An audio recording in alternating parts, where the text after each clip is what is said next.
नमस्कार दोस्तों, मैं हूं नितिन सबरंगी और मैं फिर लेकर आया हूं आपके लिए एक सच्ची कहानी। गांव के एक गरीब किसान की होनहार बेटी जो पढ़ लिख कर डॉक्टर बनना चाहती है। तभी हमारे देश में कोरोना महामारी के चलते लॉकडाउन लग जाता है और यह लड़की भी अपने गांव वापस आ जाती है। इसी बीच ऑनलाइन क्लासेस शुरू हो जाती हैं, लेकिन यह लड़की क्लास अटेंड नहीं कर पाती क्योंकि उसके मोबाइल में नेटवर्क कनेक्टिविटी नहीं होती। लड़की इस बात को लेकर बहुत परेशान रहती है। एक दिन वह मोबाइल हाथ में लेकर नेटवर्क की तलाश में घने जंगलों की तरफ निकल जाती है।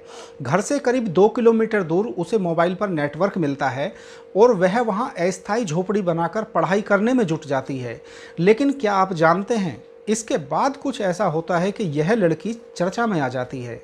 महाराष्ट्र के सिंधुदुर्ग जिले के कोकण के दारिस्ते गांव की रहने वाली स्वप्नाली सुतार ठाणे में रहकर डॉक्टरी की पढ़ाई कर रही थी। स्वप्नाली बचपन से ही पढ़ाई के मामले में होशियार थी। उसने 10वीं व 12वीं में टॉप किया था। उसका सपना डॉक्टर बनने का था। स्वप्नाली का गांव जहां है वहां पहाड़ियों व खाइयों वाला दुर्गम इलाका है। कुछ महीने बाद ऑनलाइन पढ़ाई शुरू हुई तो स्वप्नाली के सामने एक बड़ी दिक्कत आ गई, क्योंकि गांव में मोबाइल के नेटवर्क न के बराबर थे। स्वप्नाली इस बात को लेकर बेहद परेशान थी। उसके अंदर पढ़ाई का जुनून था। वह हर हाल में ऑनलाइन पढ़ाई करना चाहती थी।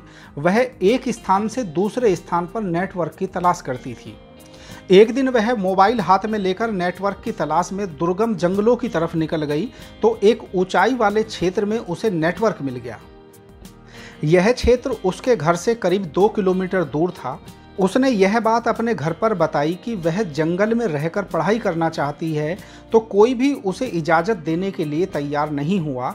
लेकिन उसने किसी तरह अपने परिवार को मना लिया और जंगल में अस्थायी झोपड़ी बनाकर पढ़ाई करने में जुट गई।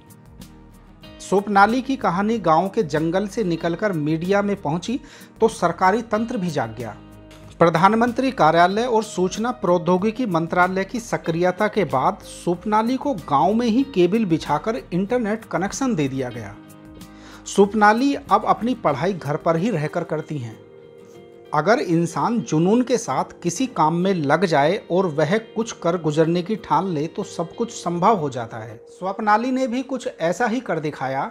यदि वह शुरुआत में ही हिम्मत हार कर बैठ गई होती तो यकीन जानिए आज उसके कदम डॉक्टर बनने के सपने की तरफ कतई नहीं बढ़ रहे होते।